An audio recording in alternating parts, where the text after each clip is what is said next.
하나님은 영이시니 예배하는 자가 영과 진리로 예배할지니라. 아멘.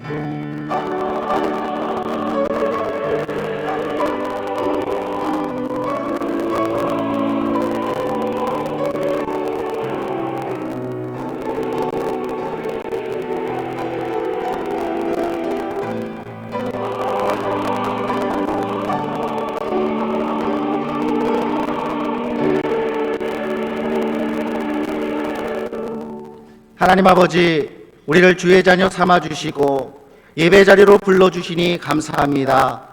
이 시간 부드러운 마음을 주시고 새 영을 부어주사 우리를 새롭게 하여 주시고 하나님께 영광 되어지는 예배 될 수 있도록 역사하여 주시옵소서.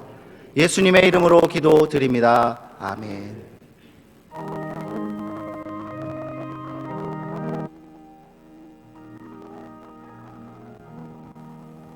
즐겁게 안식할 날, 반갑고 좋은 날, 내 맘이 편쾌하니 즐겁고 기쁜 날, 이 날에 찬양합니 아버지 앞에서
쉬는 곳에 다 올라갑시다. 성부 앞에 찬미하고 성자와 성령 산 대신 삼위일체 다 찬송 부르세.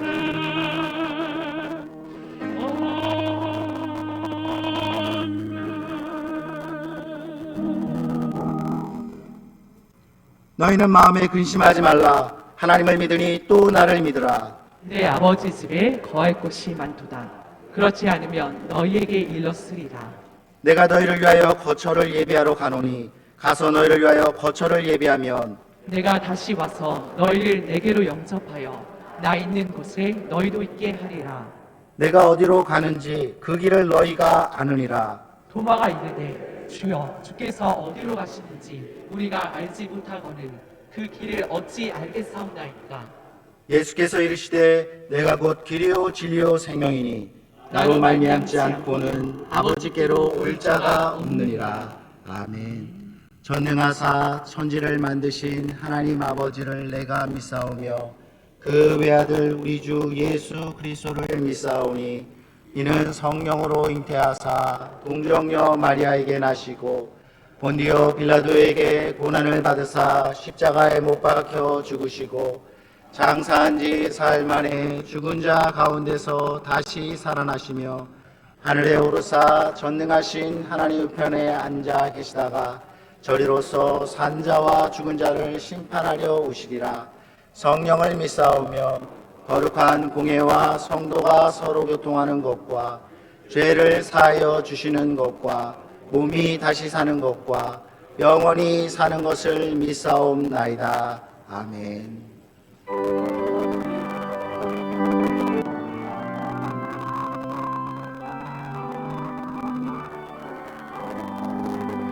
온 세상 위하여 아버지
증인 되리라.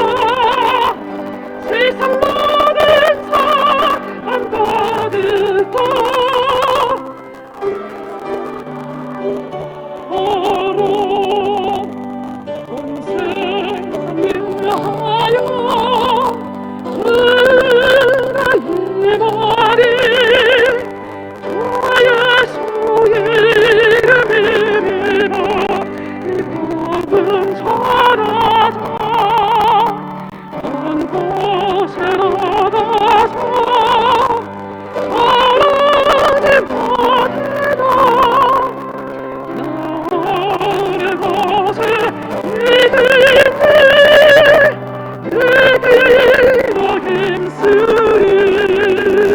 전하고 기도해 매일 주님 되리라. 세상 모든 사랑 받으고 그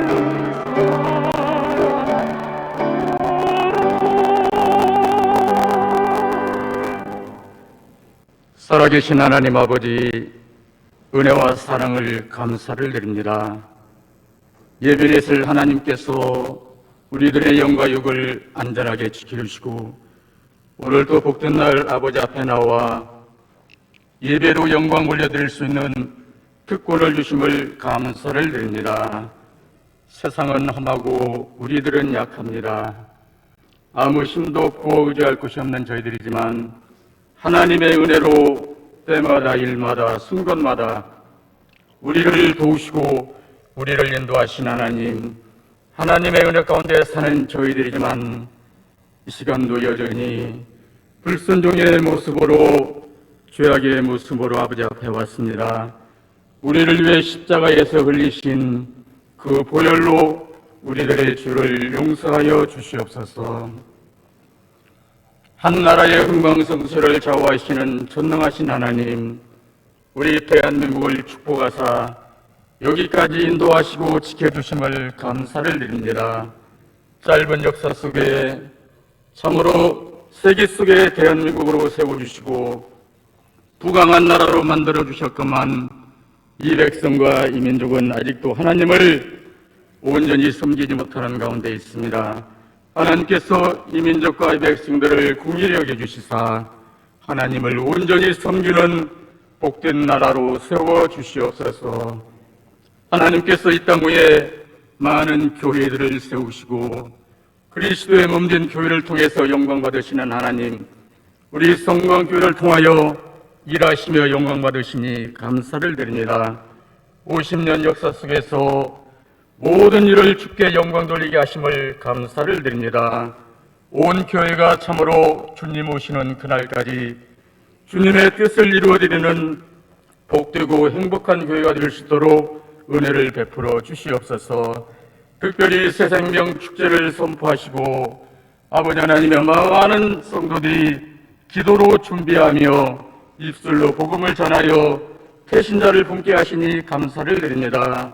이제 하나님 앞에 나오기로 작정한 모든 생명들이 성령님의 인도 따라 저들이 마음에 변치 않고 하나님 앞에 나와 참으로 예수 그리스도를 영접함으로 주님은 그리스도시요 살아계신 하나님의 아들임을 저들도 함께 고백하며 천국 가는 그날까지 아버지 하나님의 참으로 하나님의 교회에서 잘 섬길 수 있는 생명들이 될 수 있도록 이번 교회의 큰 잔치의 은혜를 베풀어 주시옵소서. 전능하신 하나님 아버지, 오늘 또 하나님의 사랑받은 자녀들이 하나님 앞에 은혜를 구합니다.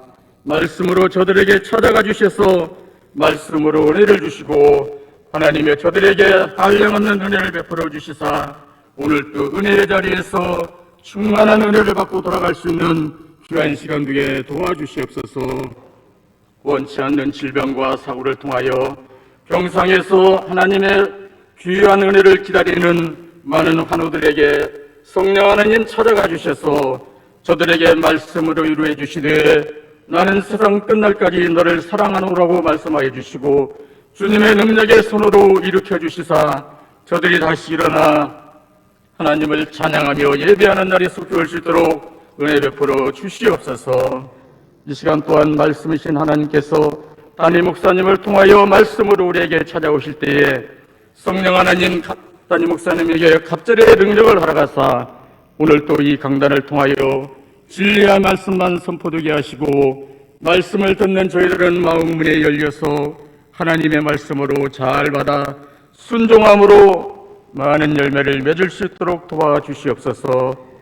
찬양받기에 합당하신 하나님, 이 시간 또한 할렐루야 찬양대가 하나님의 성우를 높이 찬양합니다.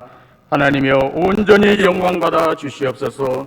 오늘도 곳곳에서 드려지는 예배마다 하나님 흠양하여 주시옵시고 하나님의 몸된 교회를 위하여 힘쓰고 애쓰는 이마다 손이 수고한 대로 복을 받는 귀한 역사가 있게 하여 주시옵소서. 모든 영광 아버지 앞에 올려드리옵고 존귀하신 예수님 이름으로 가이드드리옵나이다. 아멘.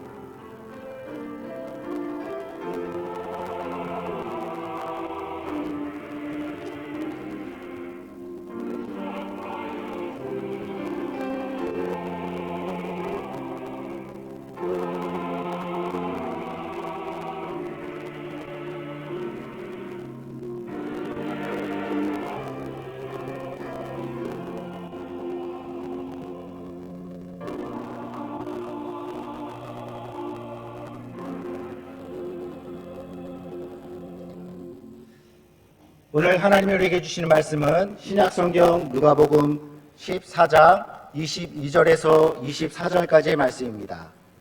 신약성경 누가복음 14장 22절에서 24절까지의 말씀, 신약 120쪽에 있습니다. 제가 봉독하도록 하겠습니다. 종이 이르되 주인이여 명하신 대로 하였으되 아직도 자리가 있나이다.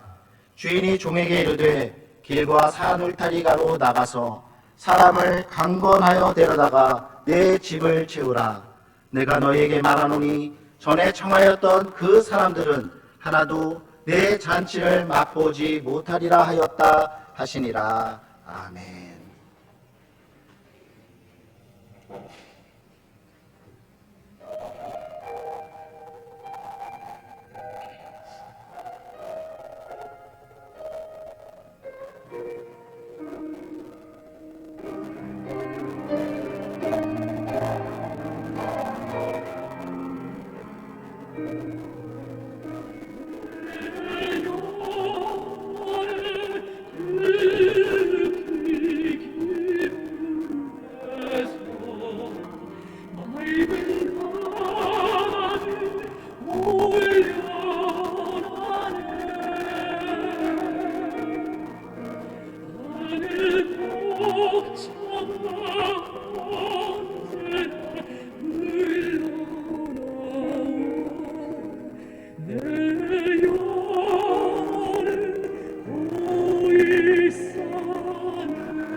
살아계신 하나님 아버지, 오늘도 주의 전에 나와 하나님을 예배할 수 있도록 우리에게 믿음을 주시고 건강을 주시고 열심을 주시고 환경을 허락해 주심에 감사와 찬송과 영광을 올려드립니다.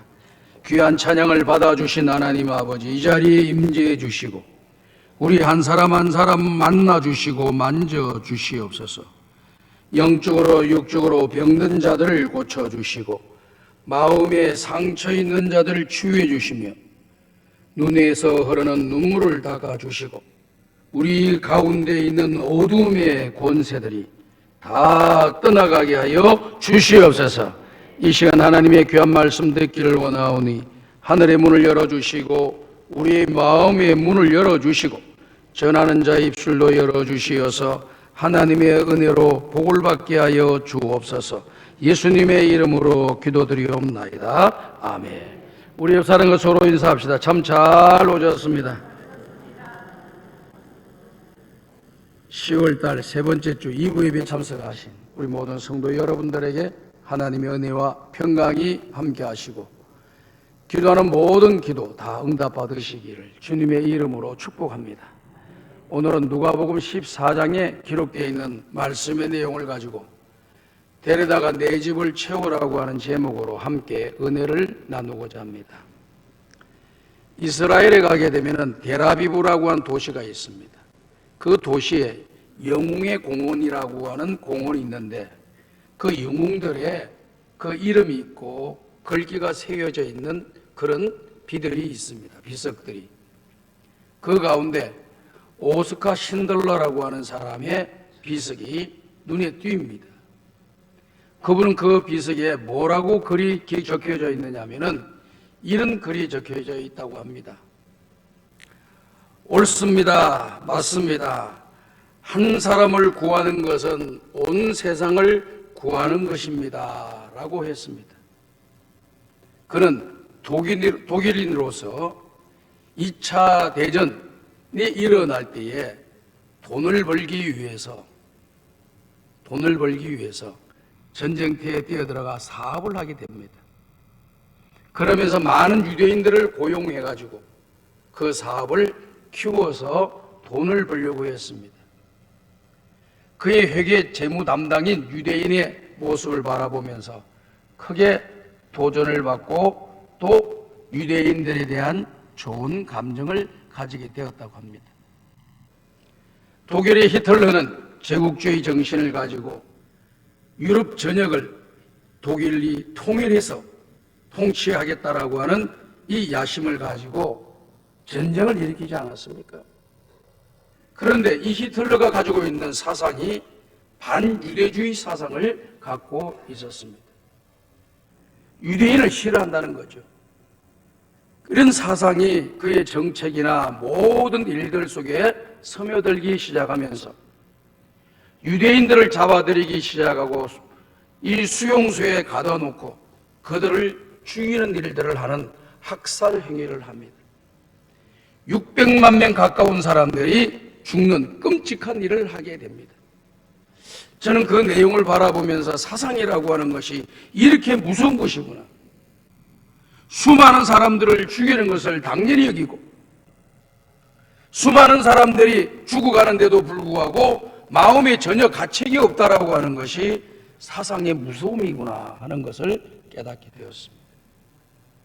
오늘 우리는 세상에 이런저런 사상들이 많이 있어도 하나님 말씀 중심으로 신앙의 길을 걸어가고 예수 중심으로 신앙의 길을 걸어가는 우리 성광의 가족들이 다 되기를 주님의 이름으로 축복합니다. 그래서 이 수용소에서 여러분들이 잘 알고 있는 아우슈비츠 이런 유대인 수용소에서 어마어마한 사람들이 가서 이러고 중독, 가스로 이래 가지고 살해당하는 것을 우리가 잘 보고 있죠. 그러면 이 신들라라고 하는 사람이 가만히 생각을 해보니까 너무나도 유대인들 가운데 좋은 사람들이 많아요. 그 사람들을 살리고 싶은 겁니다. 그리고 그의 이름들을 적어 놓는 겁니다.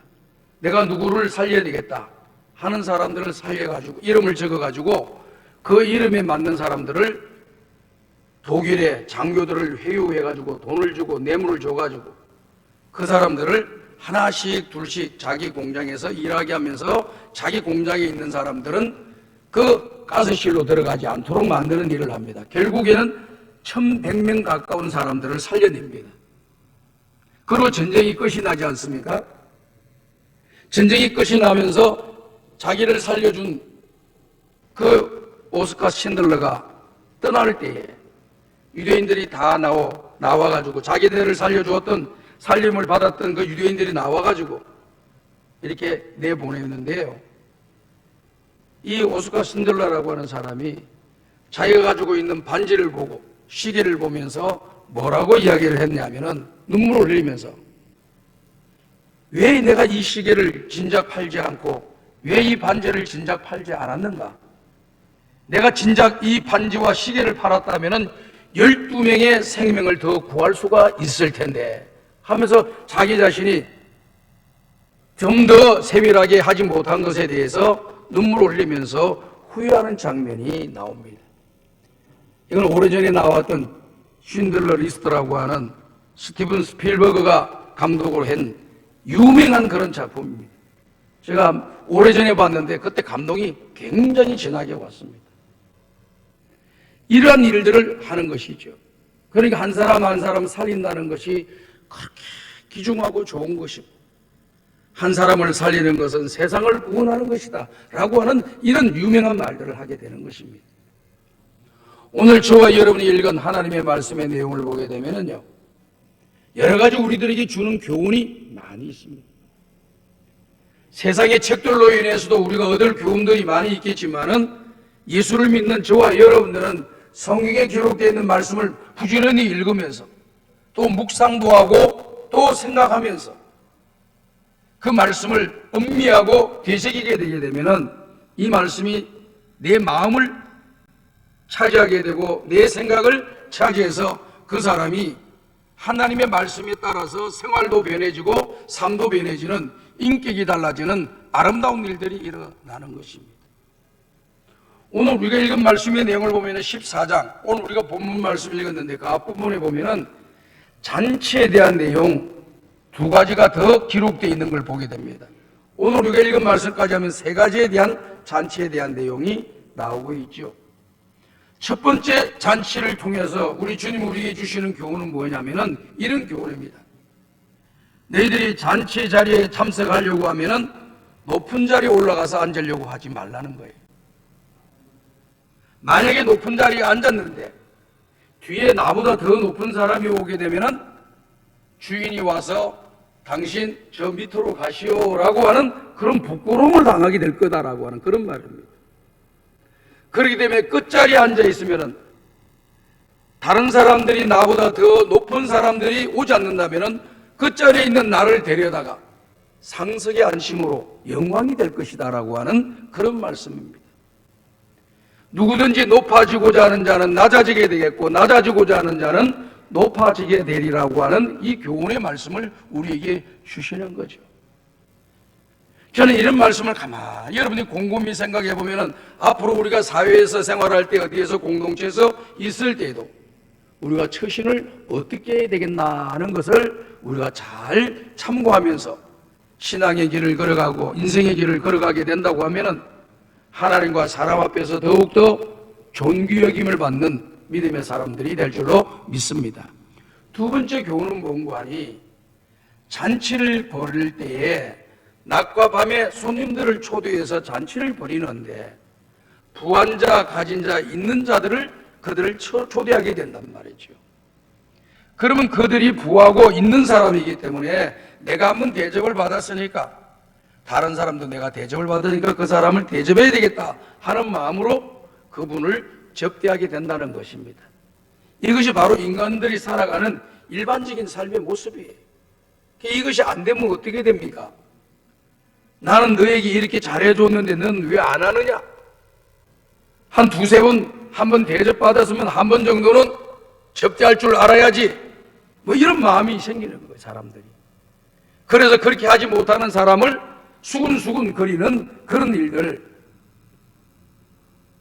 회자되는 그런 이야기들이 보이지 않게 암암리에 사람들 사이에 사회에서나 교회 안에서도 이루어질 가능성이 상당히 높은 겁니다. 그런데 오늘 우리 예수님은 어떻게 말씀하셨느냐면은 부한 자, 있는 자, 높은 자들을 초대해가지고 잔치를 벌이지 말고 가난하고 소외되고 없는 사람들, 내가 대접을 해도 대접을 할 수 없는 그런 사람들을 불러다가 초대를 하고 그들을 대접하라는 겁니다. 왜냐하면 그들은 이렇게 초대를 받고 대접을 받았어도 그 초대를 해주고 대접을 해주신 분을 갚을 길이 없다는 겁니다. 그러면 하나님께서 그 사람에게 갚을 것이다 라고 하는 것을 말씀하시고, 대접을 했는데 대접을 또 받게 되면은 하늘로부터 받을 상은 없다라고 하는 것을 말씀해 주고 계시잖아요. 오늘 이 말씀만 들어도 은혜가 되지 않습니까? 우리가 잘 생각하셔야 돼요. 근데 오늘 우리가 읽은 말씀의 세 번째 잔치는 어떤 주인이 큰 잔치를 배설해놓고 이미 예고되고 초청되어 있던 그 사람들을 종들이 가서 전에 초대했던 대로 예고했던 대로 오늘 잔치 자리가 벌어졌으니 오십시오라고 하는 그런 말을 하는 것입니다. 이 말씀의 핵심의 내용은요, 구약 성경에서부터 예고된 메시아에 대한 내용입니다. 구약 성경에 메시아를 보내주시겠다고 하나님이 약속하신 것입니다.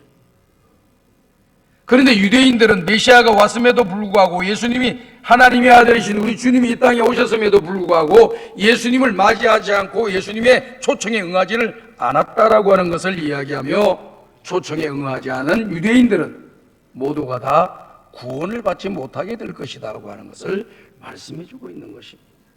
그래서 오늘 성경 말씀의 내용, 누가복음 14장 16절과 17절에 기록된 것을 읽어보겠습니다. 시작. 이르시되 어떤 사람이 그 잔치를 베풀고 많은 사람을 청하였더니 잔치할 시각에 그 청하였던 자들에게 종을 보내어 이르되 오소서, 모든 것이 준비되었나이다 하매. 이 말씀의 내용을 우리가 보면은 청하였는데 18절, 19절, 20절에 가면 어떤 내용이 담겨져 있느냐 하면요, 그분들이 가서 청했습니다. 그랬더니요, 어떤 사람은 나는 밭을 샀기 때문에 못 간다, 나는 소 5개리를 사기 때문에 그걸 시험하기 위해서 내가 갈 수가 없다, 어떤 사람은 나는 장가 들어서 갈 수가 없다, 이런저런 핑계를 대면서 초청 잔치에 응하지 않고 있는 모습을 보게 되는 것입니다. 오늘 우리도 이렇게 10월달 말과 11월 첫째 주에 2주에 걸쳐서 새생명 전도 축제를 하는데요, 1000명이나 넘는 많은 사람들을 이름을 붙여놓고 그 사람들 위해서 우리가 기도를 하고 있습니다. 여러분들이 가서 그 잔칫날에 그분들을 초대하게 되게 되면은 핑계거리가 많이 나올 것을 여러분들이 미리 예상하셔야 됩니다. 꼭 온다 하겠다 했다는 사람도 그 약속을 지키지 않을 수가 있다라고 하는 것을 여러분이 생각하셔야 됩니다. 이런저런 핑계를 대는 거죠. 일이 바빠서, 피곤해서, 몸이 아파서, 아이들 갑자기 무슨 일이 생겨가지고 이렇게 저렇게 핑계를 대면서 안 올 가능성들이 상당히 많습니다. 이거는 우리 예수님의 시대뿐만 아니라 또 우리가 살고 있는 시대도 그와 같은 일들이 동일하게 일어나고 있고요. 우리가 잘 아는 전도자 무디 목사님에게도 이런 일이 일어섰습니다. 무디가 하루는 젊은 사람에게 전도를 했습니다. 예수 믿읍시다. 예수 믿어야 구원받습니다. 기회를 놓치지 마십시오. 꼭 이 초청은 내가 하는 것 같지만은 하나님이 하시는 것이고 우리 예수님이 당신을 초대하는 겁니다. 이렇게 했습니다. 그랬더니 이 젊은이가 뭐라고 이야기하냐면은, 나는 돈을 좀 더 많이 벌어야 되겠습니다. 돈을 벌고 난 뒤에 그때부터 내가 교회를 열심히 다니겠습니다 라고 이야기를 했습니다. 시간이 많이 흘렀습니다. 어떤 부인이 무디 목사님을 찾아와서 우리 남편을 위해서 좀 기도해 주십시오. 왜, 남편이 무슨 일이 있습니까? 우리 남편이 지금 다 죽어가고 있습니다. 그러면서 그 남편이 하는 말이, 나는 너무 늦었다, 시간이 너무 빨리 갔다 하면서 후회한다는 거예요. 그래서 목사님이 가서 기도를 해드렸다고 하는데요.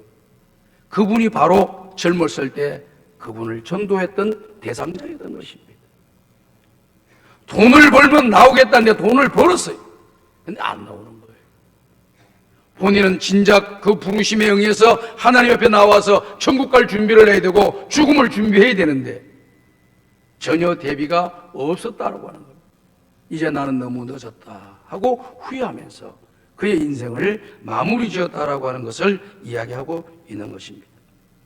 이렇게 잔치 자리에 초대를 했음에도 불구하고 오지를 않으니까 주인이 뭐라고 종들에게 명령을 했느냐 하면은 누가복음 14장 21절에 이와 같은 말씀을 하고 있습니다. 다 같이 읽어봅시다. 시작. 종이 돌아와 주인에게 그대로 고하니 이에 집 주인이 노하여 그 종에게 이르되 빨리 시내의 거리와 골목으로 나가서 가난한 자들과 몸 불편한 자들과 맹인들과 저는 자들을 데려오라 하니라. 유대인들이 보게 되면은요, 성경에 기록되어 있는 내용을 보니까 유대인들은요 교만합니다. 그래서 가난하고 불쌍하고 소외되어 있는 병든 이런 사람들을 가까이 하지 않으려고 하는 것입니다. 그런 가까이 하지 않는 사람들, 유대인들이 무시하는 그런 사람들을 가까이 하지 않으려고 하는 그런 사람들을 주인이 그 사람들도 다 데리고 오라고 하는 겁니다. 그래서 병든 자들, 또 가난한 자들, 또 앞을 보지 못하는 사람들, 몸이 불편한 그런 사람들, 또 저는 사람들, 이런 사람들을 다 데려오라고 그렇게 명령을 하고 그들을 데려와서 잔치자리에 데려놨는데 여전히 잔치자리에 빈자리가 많이 있었다라고 하는 그런 말씀입니다. 그러면서 주인이 또다시 종들에게 명령을 내립니다. 누가복음 14장 22절에서 23절의 말씀을 명령을 내리시죠. 다 같이 읽어보겠습니다. 시작. 종이 이르되 주인이여 명하신 대로 하였으되 아직도 자리가 있나이다. 주인이 종에게 이르되 길과 산 울타리 가로 나가서 사람을 강건하여 데려다가 내 집을 채우라. 사람을 강권하여 데려다가 내 집을 채우라라고 말씀을 하고 계십니다. 그러니까 당시에 유대인들이 아닌 이방인들, 헬라 사람들, 이런 사람들은 유대인들이 사람 취급을 하지 않았다는 거예요. 그들을 무시했다라고 하는 것입니다. 그런 헬라이든 이방인들 이런 사람들을 다 데려다가 그리고 다 강권해서 적극적인 설득과 권면을 통해서 그들을 데려다가 내 잔치집을 채우라고 하시는 그 말씀을 해주고 있지 않습니까? 어거스틴은 외부적 강권함이 때로는 내부적 자발성을 부여하는 일에 귀하게 쓰임을 받는다라고 이야기했습니다. 무슨 말씀입니까? 우리가 간청하고 권면하고 적극적인 마음을 가지고 그분들을 모셔오려고 하는 이 외부적인 활동이 그의 마음을 움직여서 포기하지 아니하고 그들을 권면하고 설득할 때 그들이 동기가 되어서 교회를 나오게 되고 예수님을 믿게 되고 하나님 나라와 영광을 위하여 귀하게 쓰임받는 아름다운 일들이 일어나게 될 것임을 말씀해 주고 있습니다. 미국의 소매상협회 통계에 의하면 판매원의 48%가 한 번 자기가 팔고자 하는 물건을 소개하고 그분이 거절하면 두 번 다시 전화를 하지 않는다고 합니다. 그리고 25%는 두 번까지 권면해보고 또 반응이 없으면 포기를 해버린다고 합니다. 15%는 세 번까지 전화를 하고 반응이 없으면 중단한다고 합니다. 다시 말씀을 드려서 88%의 세일즈맨이 한 통 내지는 두 통, 세 통의 전화만 하고 더 이상의 노력을 기울이지 않는다고 했습니다. 포기한다는 것입니다. 그런 나머지 12%는 끈질기게 전화해서 결국 판매하게 되는 놀라운 것은 12% 세일즈맨의 판매량이 80% 전체 판매량의 82%를 차지한다는 거예요. 그러니까 82%가 노력한 것보다 88%가 노력한 것보다 12%가 노력한 것이 나머지 사람들이 다 한 것보다도 몇 배로 더 많은 판매량을 올렸다라고 하는 그런 내용입니다. 그러니까 무슨 일을 하든지 너무 빨리 단념해서 얻을 수 있는 것은 없다. 그리고 꾸준하게 또 끈기 있게 그 일을 이루기 위해서 계속해서 노력해야 된다라고 하는 것을 이야기해주고 있는 것이죠. 우리나라에도 보게 되면은요, 고구마 전도법이라는 것이 있어요. 이것은 뭐냐면 고구마를 찌게 되면은 그냥 그 뜨거운 고구마를 무조건 적당한 데 대가지고 무조건 끄집어내서 먹는 분들은 거의 없다고 합니다. 어떻게 먹으려면 어떻게 합니까? 먹기 전에 젓가락 같은 거 뾰족한 걸 가지고 고구마가 익었는지 안 익었는지 꾹 한번 뚜껑을 열고 찔러본다고 그러는데, 그럼 찔러보면은 쑥 끝까지 들어가면은 이건 다 익었다. 그래서 그걸 꺼내서 먹는 거예요. 근데 어떤 거는 눌러보면은 가다가 더 안 들어가. 아, 겉은 익었는데 속은 아직 익지 않았구나. 그걸 지혜를 알고 있잖아요. 지혜가 있잖아요. 그래서 다시 뚜껑을 닫아놓고 어느 정도 시간이 지나고 난 뒤에 다시 또 찔러봅니다. 그럼 어떤 거는 쑥 들어가면 아, 이제 다 익었구나 하고 먹으면 되는 거예요. 근데 또 어떨 때는 찔렀는데 이 정도면 됐다 싶은데 넣었는데 또 안 들어가요. 그러면은 조금 더 짜야 되겠구나 하고 뚜껑을 또 다시 다 또 놓는 거예요. 그래서 나중에 뚜껑을 열어서 찔러보니까 쑥 들어가니까 그 고구마를 맛있게 먹을 수가 있다라고 하는 거예요. 마찬가지입니다. 전도할 때도 한 번 했으니까 안 된다고 해서 포기하는 것이 아니라 기다리고 기도하면서 기다려야 돼요. 그 다음에 또 한 번 더 해보고 또 안 되면 또 기다려야 돼요. 3번, 4번, 5번 하더라도 끝까지 그 사람을 위해서 기도하면서 전진해야 된다는 겁니다. 그러니까 어떤 분들은 그렇게 이야기를 합니다. 목사님, 언제까지 전도해야 됩니까? 전도하고자 하는 사람이 교회 올 때까지 전도하셔야 됩니다. 왜 우습습니까? 아멘 하셔야 돼요, 여러분들이. 전도 대상자가 교회 나올 때까지 그 사람을 위하여 전도해야 될 줄 믿습니다. 기도해야 될 줄로 믿습니다. 그 다음에 두 번째, 또 언제까지 해야 되느냐?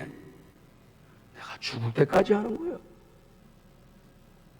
내 생명 다하는 날까지 전도하라고 하는 것은 주님의 지상 대명령이기 때문에 죽을 때까지 전도하는 거예요.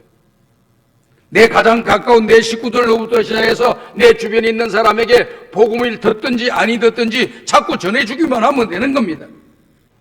그럼 그들에게 놀라운 일들이 성령께서 일하실 것입니다. 하나님이 일하시는 거예요.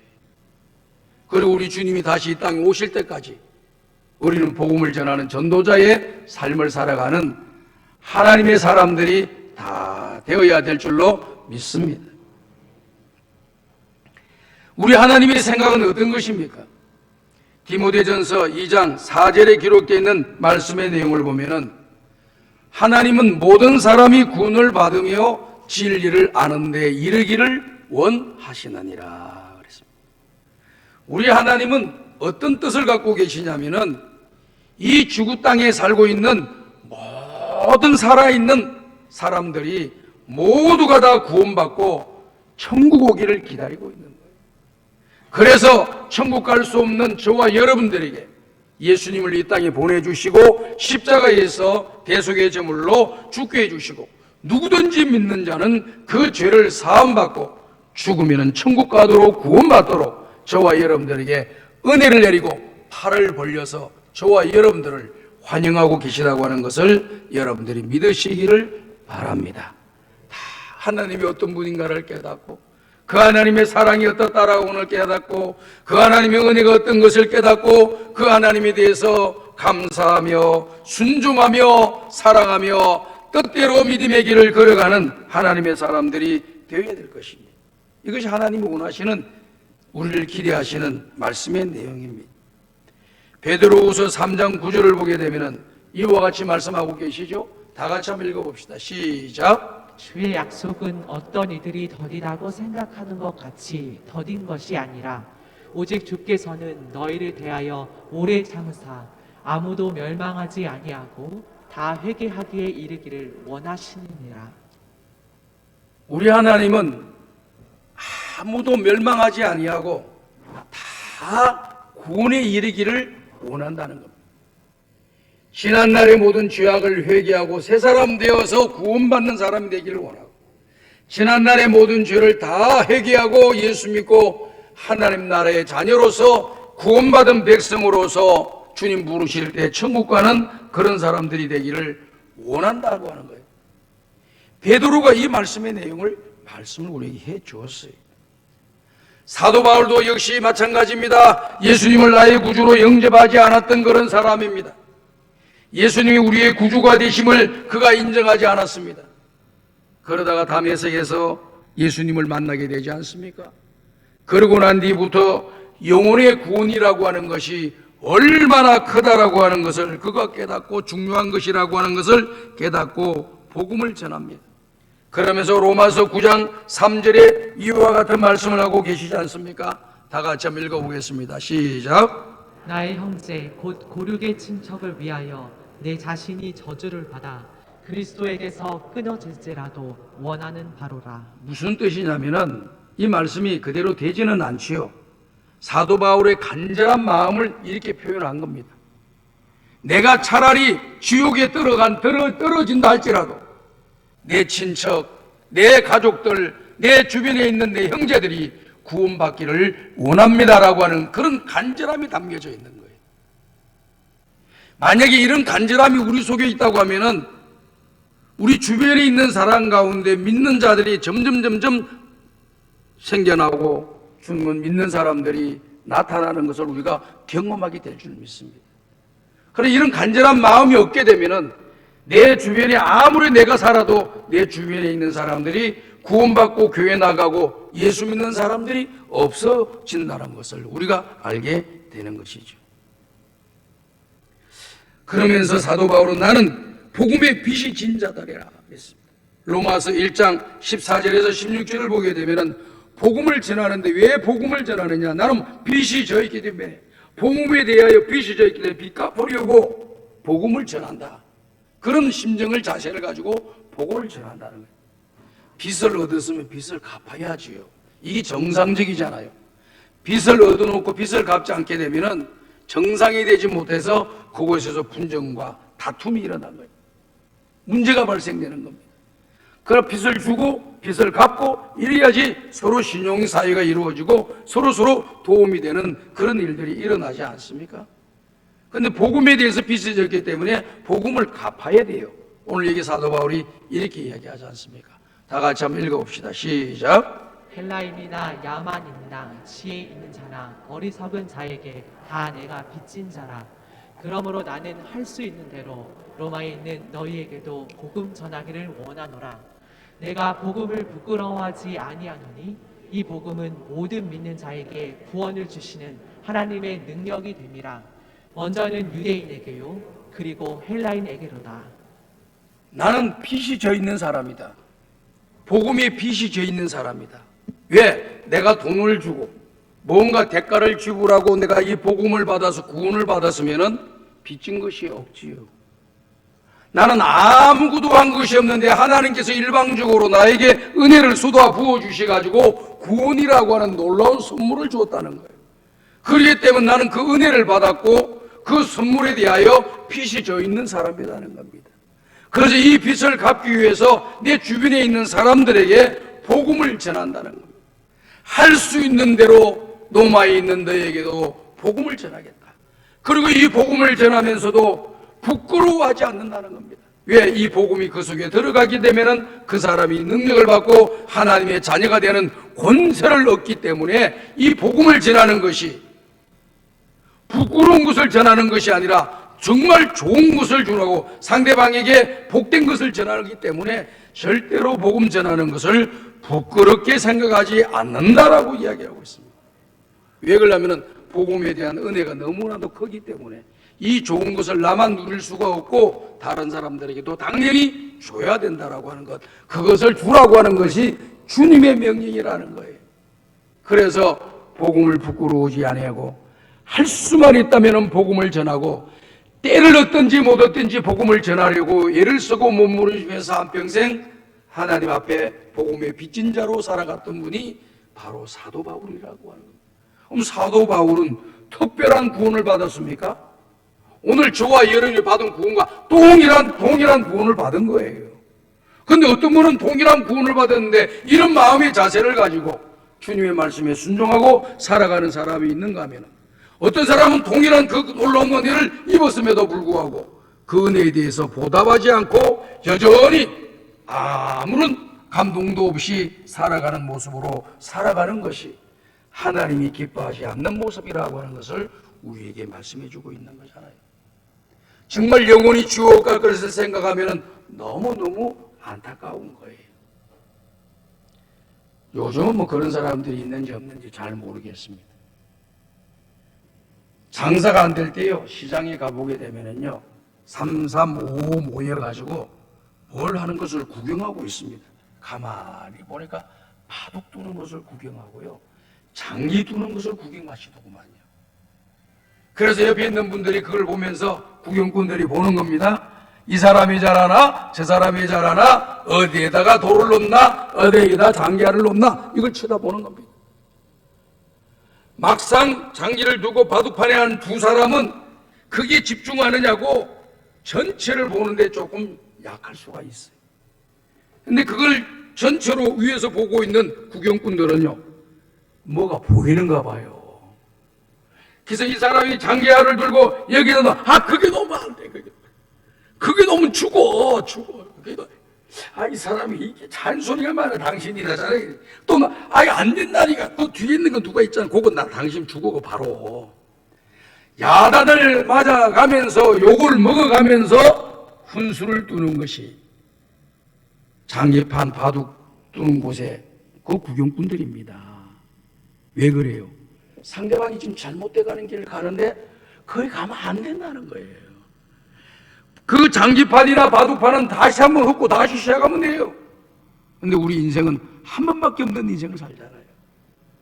한 번 잘못 가면 영원한 지옥불로 가고, 한 번 바른 길로 걸어가면 영원한 천국에 들어갈 수 있는 길인데, 지옥불로 들어가는 그 사람들 안타까운 마음을 가지고 그들을 바른 길로 인도해 내는 것이 오늘 저와 여러분들에게 명령하신 하나님의 말씀임을 우리가 꼭 기억하면서, 이 새생명 축제에 여러분들이 마음에 품고 기도하시는 분, 내 주변에 있는 사람들에게 복음을 지속적으로 끊임없이 전하는 여러분들이 되셔야 될 줄로 믿습니다.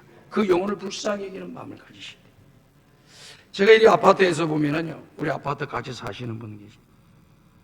참 자식들도 잘 되고 뭐 사람도 참 인품도 좋고 훌륭하셔요.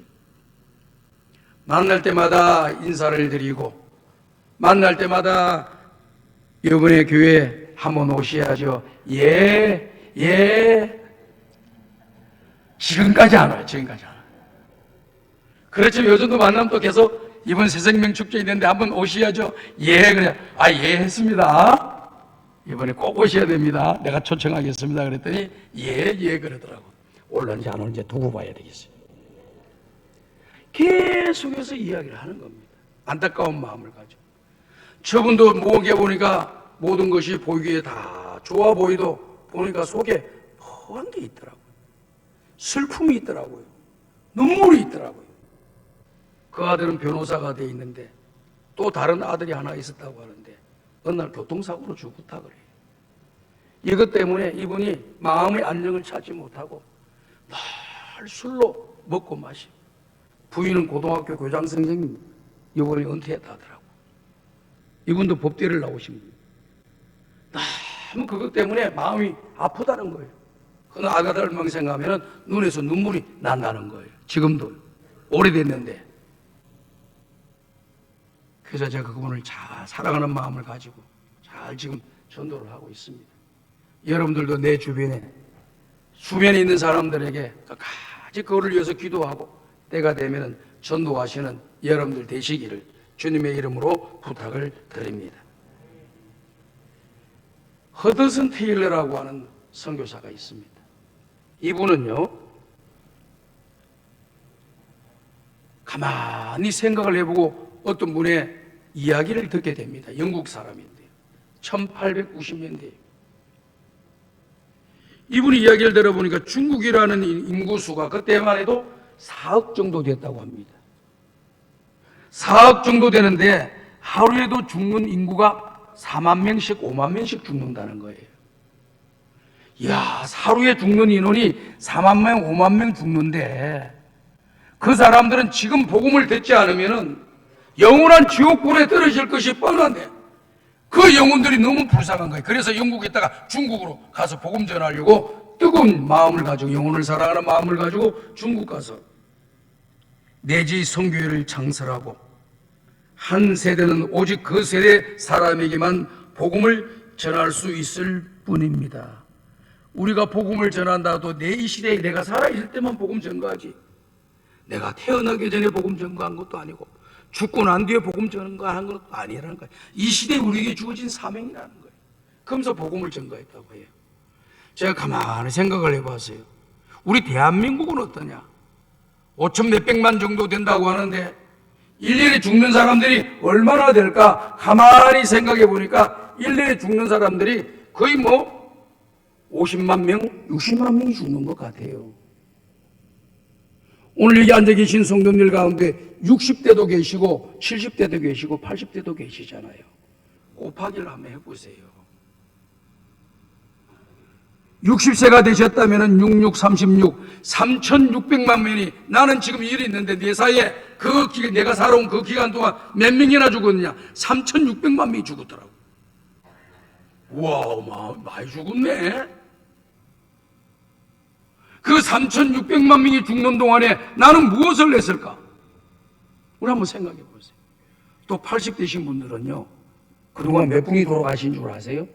68, 48, 4,800만 명이 죽었어요. 내가 이제 천국 갈 날이 얼마 안 남은 거예요. 그러니 주님 부르시기 전에 지금도 하루에도 막 수만 명씩 죽어져 나가는데, 이 사람들에게, 내 주변에 있는 연약한 사람들에게, 또 아이수를 모르는 그런 사람들에게 복음을 전하면서 남은 인생 살아가는 것이 우리가 가치 있고 의미 있고 주님 말씀에 순종하여 믿음의 길을 걸어가는 아름다운 역사가 일어나는 것 아니겠습니까? 오늘 사랑하는 성곽의 모든 가족 여러분들, 디모데후서 4장 2절을 보게 되면은 때를 얻었든지 못 얻든지 항상 힘을 써라 그랬어요. 복음 전파를 위하여 때를 얻든지 못 얻든지 항상 힘을 써야 된다. 가만히 있지 말고 내 자식들에게도 복음을 전파해야 되고, 내 가족 친척들에게도 복음을 전파하고, 내 주변에 아는 지인들에게 복음을 전파하면서 내 입속에서 예수 믿고 구원받아 이 땅에서 가치 있고 보람 있고 행복하게 살다가 천국 갑시다, 이렇게 할 줄 아는 여러분들이 되시기를 바라요. 아멘. 여러분, 예수 믿는 게 좋습니까? 왜 좋은 거 나만 가지고 사세요? 다른 사람한테 나눠줘도 없어지지 않아. 즐거움과 행복은, 좋은 것은 더 배가 되는 겁니다. 막 나눠주세요. 지옥 가는 사람 바라보고 잘 가 그러지 마시고. 제가 어릴 때 말입니다, 지금 그런 일 하는 애들 드물고 더 악하게 할 겁니다. 아마 동네 개구장이들이 모여가지고 뭘 했느냐면은, 이 골목길로 쑥 들어온 사람들이 그 골목으로 많이 지나다닐 거 아닙니까? 거기 웅덩이를 한 30cm 정도 파가지고, 땅을 파가지고 거기다 오물을 집어넣어. 그 위에다가 얇은 종이를 얹혀놓고 흙을 뿌려놓고 빗자루 술술술 칠하니까 이 땅이나 이 땅이나 똑같아. 다 비슷하게 보여.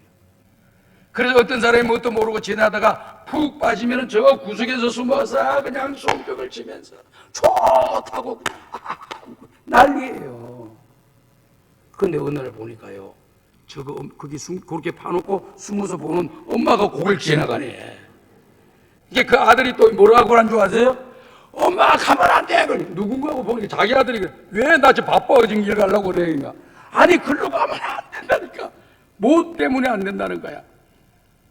쫓아와가지고 사실 이런 게 숨겨져 있어가 이렇게 돼. 이 나쁜 놈 같으니 꼭 그냥 혼을 났단 말이에요. 한번 생각해 보세요. 웅둥이는 빠졌다가 다시 씻으면 됩니다. 그러나 한번 죽은 인생은 다시 돌이킬 기회가 없는 것입니다.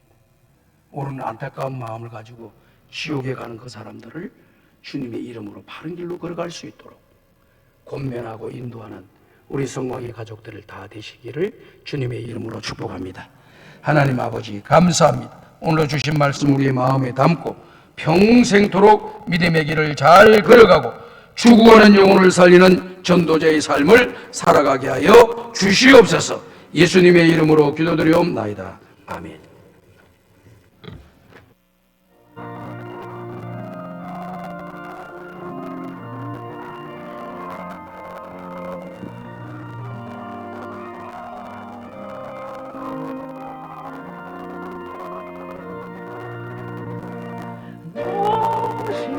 시원한 이 소식을 선포하라. 영광의 주 잠이 지르신다. 만 백성들 이 밝은 죄와 영원 초려하신다.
하나님 아버지, 오늘도 마음과 뜻과 정성을 다하여 귀한 예물을 드리며 감사의 예물을 올려드립니다.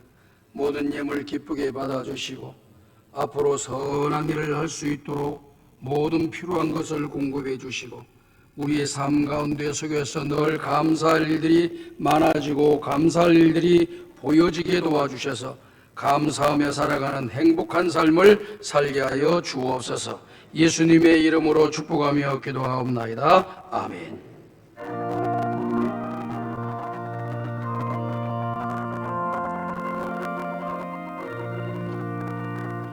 이 천지건 만물들아 복하시를 주여 전능사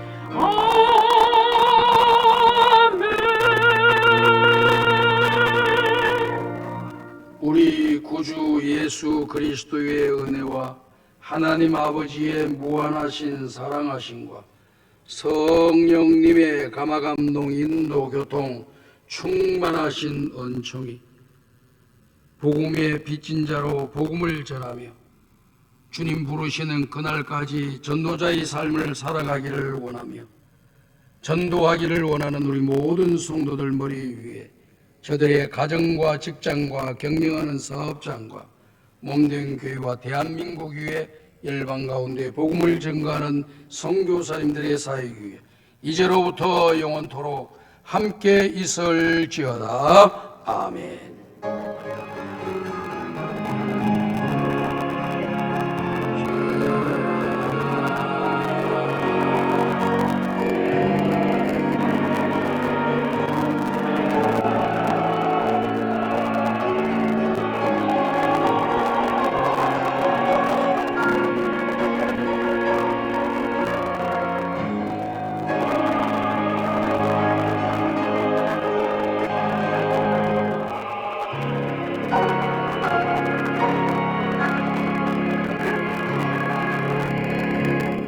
예, 자리에 앉아주시기 바랍니다. 교회 소식 나는 여러분께서 주부를 보시고 10월 30일과 11월 6일 날 새생명 축제 있는 거 꼭 기억하시고 마음에 품고 기도하시는 새가족들을 초청해 주시기 바랍니다. 그래서 당일날 이렇게 각종 포토존, 먹거리, 게임, 놀이기구 다양한 행사가 예배 시간 후에 진행된다는 걸 기억하시고 여러분께서 새가족을 많이 초대해 주시기를 바랍니다. 올해 전반기에도 이와 같이 이렇게 먹거리 잔치도 벌이고 막 이거저거 행사를 많이 하니까요. 이 동네에 지나가시는 분들이 와가지고 먹어도 되냐고 그렇게 뭐래 아이 잡수시라고 제접을 했더니 정말 기쁘게 잘 먹고 야 교회가 잔치하니까 기분이 좋 자기네들도 기분이 좋다 그러더라고. 그래서 여러분들이 전도를 많이 해주시고 이번 잔치에 우리 모든 성도님들이 적극적으로 참여해 주시기를 부탁드리고 오늘 저녁에는 총남전도의 헌신 예배 드리는데요. 뷰티 화장품 대표이신 오한선 장로님이 아주 어려운 가운데 속에서 어떻게 하나님의 은혜와 복을 받아서 이렇게 큰 회사를 가지게 되었는지 간증하는 시간에 여러분들 많이 참석해 주시길 바랍니다. 찬송가 440장을 부르면서 주일 예배를 모두 마치겠습니다.